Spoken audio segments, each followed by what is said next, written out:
नेरपिंगळाई येथील प्राथमिक आरोग्य केंद्रात बाहेरून आलेल्या 148 लोकांची कोरोना संबंधी वैद्यकीय तपासणी करण्यात आली। या तपासणीमध्ये 148 लोकांपैकी कुठलेही लक्षण आढळले नसल्याचं वैद्यकीय अधिकारी डॉक्टर शुभम तट्टे यांनी विदर्भ न्यूजला सांगितलं। नेरपिंगळाई येथील प्राथमिक आरोग्य केंद्रात पुणे, मुंबई, दिल्ली, हरियाणा, गुजरात येथून आलेल्या 148 लोकांची वैद्यकीय तपासणी करण्यात आली।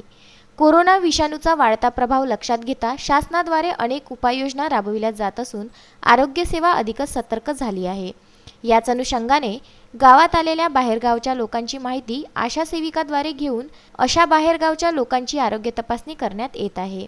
येथील वैद्यकीय अधिकारी डॉक्टर शुभम तट्टे, सुषमा तिरपुडे व प्राथमिक आरोग्य केंद्राचे कर्मचारी वैद्यकीय तपासणी करीत आहे। या 148 लोकांमध्ये कुठलेही लक्षण आढळलं नसल्याचं त्यांनी सांगितलं। नमस्कार मित्रांनो, मी डॉक्टर शुभम अरविंद तट्टे, वैद्यकीय अधिकारी, प्राथमिक आरोग्य केंद्र नेरपिंगळाई।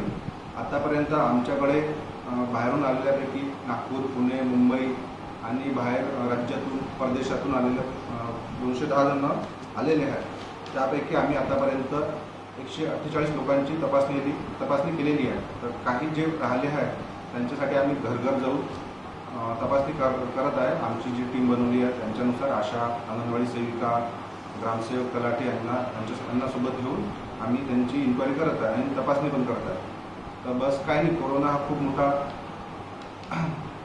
डिसीज आहे, सध्या खूप स्पीडली पसरत आहे। तर सगळ्यांना हेच सांगत आहे की गव्हर्नमेंटने जे जे आदेश दिले आहेत त्यांचं तंतोतंत पालन करा। श्रीकृष्ण मालपे, विदर्भ न्यूज, नेरपिंगळाई।